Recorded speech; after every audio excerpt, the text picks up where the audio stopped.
آخر کار یہ دونوں پھر ساتھ میں رہتی ہے. ساتھ میں رہنے کے بعد اب بچے ان کے یہاں پہ نہیں ہے, بچے نہیں ہے تو ایسے کرتا ہے. سارہ علیہ السلام یہ خود کہتی ہیں کہ ان سے آپ شادی کر لیں. ابراہیم علیہ السلام شادی کر لیتے ہیں. کچھ ایام گزرتے ہیں, کچھ دن گزرتے ہیں, اس کے بعد دعا کرتے ہیں ابراہیم علیہ السلام رب حب لی من الصالحین, اے اللہ مجھے نیک اور بردبال اولاد عطا کر. حضرت ابراہیم علیہ السلام کو بشارت سنائی جاتی ہے کہ اسماعیل علیہ السلام پیدا ہوں گے. اسماعیل علیہ السلام پیدا ہو جاتے ہیں. پھر اس کے بعد پھر دونوں میں حضرت سارہ علیہ السلام اور حاجرہ دونوں میں تھوڑا تو میں ہوتی ہے. اللہ تبارک و تعالیٰ کی جانب سے پھر سے حکم آ جاتا ہے کہ آپ اس لخت جگر نور نظر حضرت اسماعیل علیہ السلام کو وہاں چھوڑ کر کے آئیں جہاں پہ آج کے دور میں تمام ساری چیزیں موجود ہیں میرے بھائی, لیکن وہاں پانی کا ایک قطرہ موجود نہیں ہے. یہاں تک کہ پرندے تک دور دور نظر نہیں آتے. وہاں پہ جنگل و بیابان ہے. وہاں پہ چھوڑ کر کے حضرت ابراہیم علیہ السلام حضرت اسماعیل علیہ السلام کو آتے ہیں. آنے کے بعد وہاں پر بھی حضرت ابراہیم علیہ السلام جو دعا کرتے ہیں نماز پڑھنے کے بعد اللہ تبارک و تعالیٰ سے دعا کرتے ہیں رب اجعلنی مقیم الصلاۃ ومن ذریتی ربنا وتقبل دعاء. ربنا وتقبل دعاء, اے اللہ رب العالمین میں نے اپنے ضروریت کو ایک ایسی جگہ پہ لا کے چھوڑ دیا ہے یہاں نہ تو کوئی شے ہے, کوئی چیز موجود نہیں ہے چند چیز کے علاوہ. اے اللہ میں نے اس لیے یہاں لا کے بسایا ہے ربنا لیقیم الصلاۃ, تاکہ میرے یہ بچہ میرے جو لخت جگر نور نظر اسماعیل علیہ السلام اور ان کے والدہ جو ہے نماز قائم کرنے لگے, نماز پڑھنے لگے. ابراہیم علیہ السلام نے نماز ہی کے تعلق سے کیوں دعا کیے میرے بھائی؟ ابراہیم علیہ السلام جانتے تھے, ابراہیم علیہ السلام یہ معجزات دیکھ چکے تھے, اپنے نظروں سے مشاہدہ کیے تھے, ان کے زندگیوں میں یہ چیز آ چکی تھی. اس لیے انہوں نے سوچا کہ اگر یہ نماز قائم کریں گے پھر ضائع نہیں ہوں گے, برباد نہیں ہوں گے. تو اس طرح سے وہاں سے حضرت ابراہیم علیہ السلام نکل جاتے ہیں. تو اس لیے میں نے بتایا میرے بھائی مصیبت اور پریشانی انسان کی زندگی میں بھی اگر کبھی ستائے تو یہی چیز نفل نماز کا اہتمام کرے, اللہ رب العالمین سے سوال کرے, اللہ رب العالمین سے مانگے, اللہ تبارک و تعالیٰ ضرور عطا کرے گا, ضرور دے گا. آئیے میں بتاؤں مزید آپ کو میرے بھائی, مزید میں آپ کو بتاؤں کیونکہ میں ایک ہی بات دی کہ تمام جتنے سارے اس کے ریلیٹڈ اس کے ضمنی باتیں تھیں تمام ساری چیزوں کو میں نے آپ حضرات کے سامنے کوٹ کر کے لایا تاکہ آپ کو میں بتاؤں اور آپ کی زندگی میں بھی کبھی اس طرح سے مصیبت اور پریشانی آئے تو آپ بھی ان چیزوں سے علاج کریں اور آزما کے دیکھیں, ضرور اللہ رب العالمین مدد آئے گی.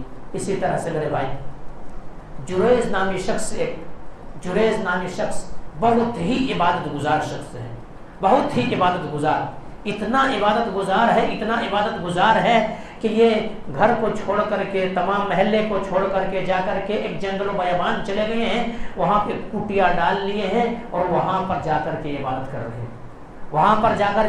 کر رہے ہیں. عبادت ماں ان سے ملنے کے لیے آتی ہے, ماں ان سے ملاقات کرنے کے لیے آتی ہے. حضرت جریز جو ہے نماز میں مشغول ہے, نماز پڑھ رہے ہیں. آواز دیتی ہے ماں کہ جریز میں تیری ماں ہوں, ذرا ایسا کرو دروازہ کھول دے, ملاقات کرنی ہے مجھے آپ سے, آپ ذرا ملے, آپ سے ملاقات کریں. جریز نماز میں ہوتے ہیں کہ اب کیا کروں, میں نماز کو چھوڑ دوں, ماں کے بات کو لبیک کہوں یا رب کی بات کو لبیک کہوں, میں نماز چھوڑوں یا ماں کے بات کو مانوں, مجھے سمجھ میں نہیں آ رہی ہے. نمازی میں مشغول, نمازی پڑھنے میں ابھی جاری ہے نماز. ماں چلی جاتی ہے, پھر دوسرے دن آتی ہے, پھر تیسرے دن آتی ہے, 12 ہی یہی معاملہ ہوتا ہے. آخرکار ماں بد دعا کر دیتی ہے کہ تو بڑا عبادت گزار ہے, جب تک تو کسی زانیے کا منہ نہ دیکھ لے تب تک تمہیں موت نہ آئے. اور میرے بھائی ماں اور باپ کی دعا تو ایسی دعا ہے, چاہے وہ دعا کرے یا بد دعا کرے عرش الہی سے فوراً ٹکرا جاتی ہے اور اللہ رب العالمین اس دعا کو سن لیتا ہے. والدین کی دعا بچوں کے حق میں قبول ہوتی ہے. دعا قبول ہو گئی اور پھر بدکار عورت کا نظر آنا شروع ہو گئے. ایک بدکار عورت آتی ہے اور آ کر کے جریز کو آ کر کے وہ کہتی ہے کہ جریز مجھ سے منہ کالا کرو, جریز میرے ساتھ یہ برا کام کرو, یہ غلط حرکت کرو. جریز کہتے ہیں اللہ کی پناہ, میں یہ کام نہیں کر سکتا, مجھے اللہ کا خوف ہے, اللہ کا ڈر ہے, خوف خدا ہے. اگر میں یہ کام کروں تو بڑا مصیبت اور کل قیامت کے دن مجھے کہیں اس کے عوض میں اللہ جہنم میں نہ ڈال دے, یہ کام میں نہیں کر سکتا. آخرکار جریز تو انکار کر دیتے ہیں. وہ عورت ہے, بدکار ہے, کسی دوسرے مرد سے جا کر کے زنا کراتی ہے، اور زنا کرانے کے بعد حمل ٹھہر جاتا ہے، حمل ٹھہر جاتا ہے، حمل 1 ماہ 2 ماہ 3 ماہ 4 ماہ 5 ماہ 6 ماہ ہوتے ہوتے وہ عورت جو ہے اب بچہ جنتی ہے، بچہ جنتی ہے۔ بچہ جننے کے بعد جب لوگ ان کے قریبی رشتہ دار، ان کے گاؤں محلے والے آ کر کے اس عورت سے سوال کرتے ہیں، پوچھتے ہیں کہ آخر کیا ہے، کیا وجہ ہے، کیا ریزن ہے، یہ بچہ کن کا ہے؟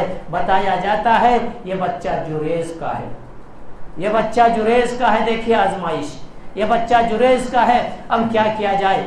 یہ روایت کہاں؟ بخاری مسلم کتابوں کے اندر موجود ہے، کوئی قصے اور کہانی نہیں ہے، کیونکہ ہم لوگ الحمدللہ علماء اہل حدیث کا جو اسٹیٹ ہے یہ قصے اور کہانیاں سنانے کے قائل نہیں ہے، بلکہ قرآن و حدیث ہی سناتے ہیں۔ بہرحال یہ دعا اس طرح سے ہوتا ہے کہ آخر کون؟ جریز کا یہ کمال ہے، جریز نے یہ کیا ہے۔ آخرکار پورے محلے والے گاؤں والے جا کر کے غصے میں جا کر کے کٹیا کو توڑ دیتے ہیں، جریز کو بھی مارتے ہیں۔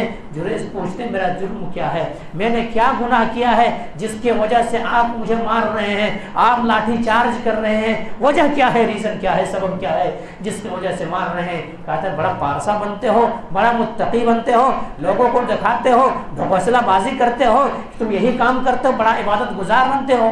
میرے بھائی ہے کیا، وجہ کیا ہے بولو تو صحیح۔ کہا اس کے ساتھ تم نے زنا کیا اور زنا کی وجہ سے یہ بچہ پیدا ہوا، اب کون ذمہ دار ہے؟ وہ کہتے ہیں اب دیکھو دودھ کا دودھ اور پانی کا پانی، مجھے اللہ کی ذات کے اوپر امید ہے، آزمائش ہماری زندگی میں آئی ہے لیکن اللہ تبارک و تعالیٰ کی جانب سے ضرور مدد آئے گی۔ حضرت جریز بخاری کی روایت ہے فتوضا وتصلی، حضرت جریز کیا کرتے ہیں یعنی نماز کے اندر کھڑے ہو جاتے ہیں، اور نماز کے اندر کھڑے ہونے کے بعد نماز 2 رکعت ادا کرنے کے بعد جا کر کے بچے کے جا کر کے پیٹ میں ایک انگلی سے مارتے ہیں اور بتاتے ہیں کہ اے بچہ بتا، اے غلام تم بتا کہ تیرے باپ کون ہے، تم بتا کہ تیرے باپ کون ہے۔ آخرکار بچے کے پیٹ میں ٹچ کرنا ہی تھا، 2 رکعت نفل نماز پڑھ کر جا کے ٹچ کیے، اور فوراً ایسا وہ بچہ بول اٹھا کہ جریز نہیں، میرا باپ فلا چرواہا ہے، میرا باپ فلا چرواہا ہے، عزت خطرے میں ہے، لوگ کٹیا تک توڑ دیے ہیں،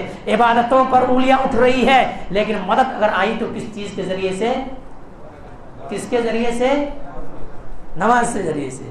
ہم اور آپ مصیبت آئی ہماری زندگیوں میں، پریشانی آئی ہماری زندگیوں میں، اولاد بگڑ جائے یا کچھ بھی ہو جائے، زندگی میں گھاٹا آ جائے یا تو کاروبار میں نقصان ہو جائے، ہم لوگ سب سے پہلے کیا کرتے ہیں؟ نمازیں چھوڑ دیں، بڑا ٹینشن ہے، چھوڑتے نہیں چھوڑتے۔ تو میرے بھائیو آپ کی زندگی میں بھی اگر اس طرح سے آئے تو آپ نماز کا سہارا لیں، انشاءاللہ اللہ رب العالمین کی مدد آئے گی، جیسے کہ جریز کی زندگی میں مدد آئی، جیسے کہ حضرت سارہ کی زندگی میں مدد آئی، جیسے کہ ابراہیم علیہ السلام کی زندگی میں مدد آئی، جیسے کہ نبی کریم صلی اللہ علیہ وسلم جنگ بدر کے اندر دعا کیے وہاں پہ مدد آئی، تو آپ کے اوپر کیوں نہیں مدد آ سکتے ہیں؟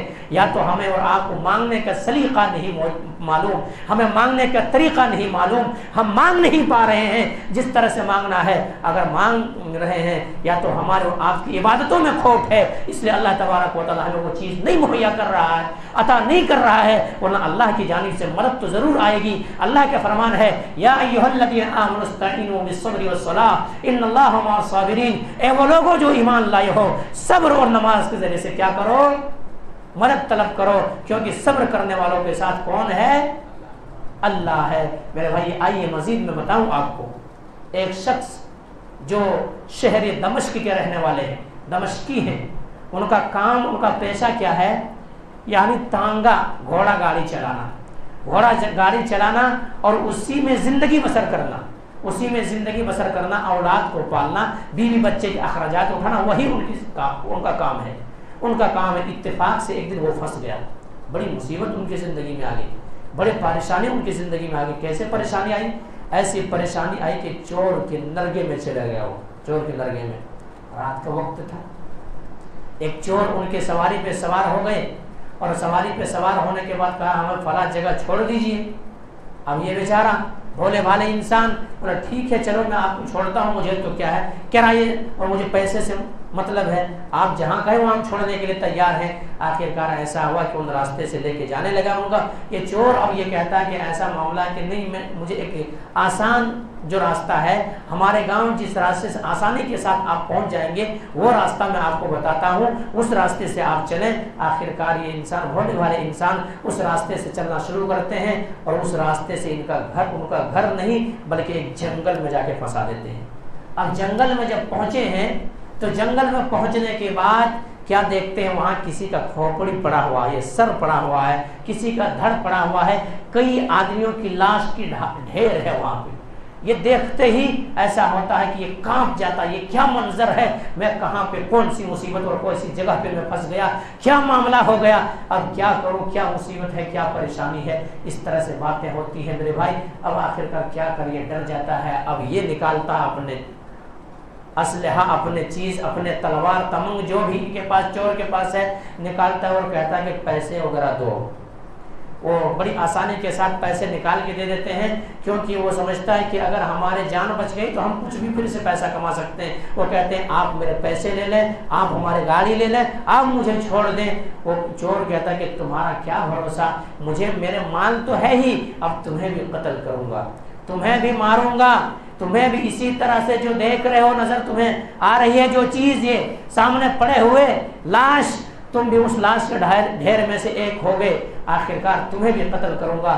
یہ انسان ڈر جاتا ہے, لیکن پھر بھی کہتا ہے دیکھو موقع ایسا ہے کہ مجھے کچھ نماز پڑھنے کا موقع دے دیا جائے تاکہ میں رب سے بات کر لوں, سرگوشی کر لوں. وسجد واقترب, رب کے قریب ہو جاؤں, سجدہ کر کے رب کی بندگی کے قریب ہو جاؤں, ذرا موقع دے دو. وہ چور تھا لیکن پھر بھی موقع دے دیا کہ دیکھو آپ نماز پڑھ لو, نماز پڑھ لو. اب نماز اللہ اکبر کہہ کر کے کھڑے ہیں, ان کے ذہن و دماغ کے اندر وہی مچل رہا کہ یہ چور کا کیا بھروسہ, یہ چور کے اوپر میں کیا بھروسہ کروں. پہلے بار تو دھوکہ کھا چکا ہوں, دوسرے بار کہیں میں اگر رکوع میں جاؤں اس حالت میں میرے گردن کٹ سکتا ہے, سجدے میں جاؤں اس وقت یہ تلوار مار سکتا ہے, کچھ بھی کر سکتا ہے, یہ کیا کچھ بھی کر سکتا ہے. چور کے اوپر کیا بھروسہ کیا جا سکتا ہے. یہی ذہن و دماغ کے اندر ان کو جو یہ صورتیں یاد ہیں وہ بھی بھول گیا ہے, ڈر سے وہ بھی بھول گیا ہے. لیکن اچانک ان کے ذہن و دماغ کے اندر ایک آیت آتی ہے, امن یجیب المضطر اذا دعاہ ویکشف السوء ویجعلکم خلفاء الارض الہ مع اللہ, الہ مع اللہ. جب تم مصیبت اور پریشانی میں, جب تم راستہ بھول جاتے ہو یا تمہاری زندگی میں مصیبت آتی ہے, تم اللہ کو پکارتے ہو تو اللہ تمہیں نجات دیتا ہے. تو اللہ کے سوا کوئی اور ہے نجات دینے والا, کوئی اور ہے راستہ نکالنے والا. یہ ذہن و دماغ کے اندر ان کے آتا ہے اور وہ نماز اور آرام سے پڑھنا شروع کرتے ہیں. انہیں کچھ ہی دیر گزرا تھا کہ ایک ایسا غیبی مدد آتی ہے, غیبی مدد, ایک ایسا جانور آتا ہے, وہ چور کو وہیں پہ لپکتا ہے اور وہیں تہتیک کرتا ہے اور چور کو موت کو گھاٹ اتارتا ہے. وہ انسان وہاں سے بچ کر کے نکل جاتا ہے. کس کے ذریعے سے بچے؟ جنگل میں کوئی تھے, وہاں جنگل میں کوئی انسان وغیرہ تھے؟ کچھ بھی نہیں تھے. کوئی مددگار تھے؟ ان کے پاس تلوار و تمنگ تھے؟ کچھ بھی نہیں تھے. طاقتور ہٹھا کٹا چور تھا, ان سے مقابلہ بھی نہیں کر سکتا تھا. مقابلہ کیے تو کس سے؟ نماز کے ذریعے سے. اسی لیے اللہ نے کہا ہے وَاسْتَعِينُوا بِالصَّبْرِ وَالصَّلَاةِ, کہ ایسا کرو کہ صبر اور نماز کے ذریعے سے کیا کرو؟ مدد طلب کرو. یہ چیز ہے میرے بھائی. اسی لیے مصیبت کسی انسان کی زندگی میں, غم کسی انسان کی زندگی میں, پریشانی کسی انسان کی زندگی میں جب بھی آئے, آپ اس سنت کو اپنائیں, انشاءاللہ آپ کو کامیابی ملے گی. مزید میں آپ کو بتاؤں, دیکھیے جب چاند گرہن یا سورج گرہن ہوتا ہے تو کیا کیا جاتا ہے؟ نماز پڑھتے ہیں.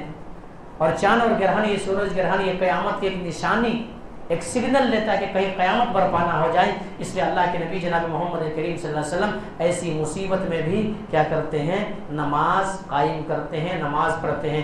اور کامیابی یہی بتایا ہے. میں نے تو نفل نماز بتایا کہ کامیابی کا راز نفل نماز, لیکن حقیقی کامیابی اگر ہے تو نماز میں, کیونکہ اللہ کے نبی جناب محمد کریم صلی اللہ علیہ وسلم مؤذن کے ذریعے سے یہی بات کہلوا دیا ہے, الصلاۃ خیر, کیا کہا ہے؟ حی علی الصلاۃ حی علی الفلاح, کہ آؤ نماز کے لیے, آؤ کامیابی کی طرح. کامیابی کس میں بتایا؟ نماز میں. یہ قرآن کامیابی کس میں بتا رہا ہے؟ نماز میں۔ تو میرے بھائی باتیں بے شمار تھی، یہیں سے اپنے بات کو ختم کرتے ہیں۔ اللہ تبارک و تعالیٰ سے دعا کرتے ہیں کہ مولا کریم ہماری زندگیوں میں بھی کبھی پریشانی آئے، کبھی غم آئے تو مولا کریم جو انبیاء کرام کی سنت رہا ہے، ہم تمام مسلمانوں کو انہی سنت کو اپنا کر کے اپنی زندگی میں مصیبت اور غم دور کرنے کی توفیق دے دے۔ مولا کریم ہمیں اسی طرح سے نماز اور صوم صلات کی پابند بنا دے جس طرح سے صحابہ کرام، نبی کریم صلی اللہ علیہ وسلم، دیگر انبیاء کرام نماز پڑھا کرتے تھے۔ تقبل یا رب العالمین واقداؤنا الحمدللہ رب العالمین، سبحان ربک رب العزۃ عما یصفون وسلام علی المرسلین والحمد للہ رب العالمین۔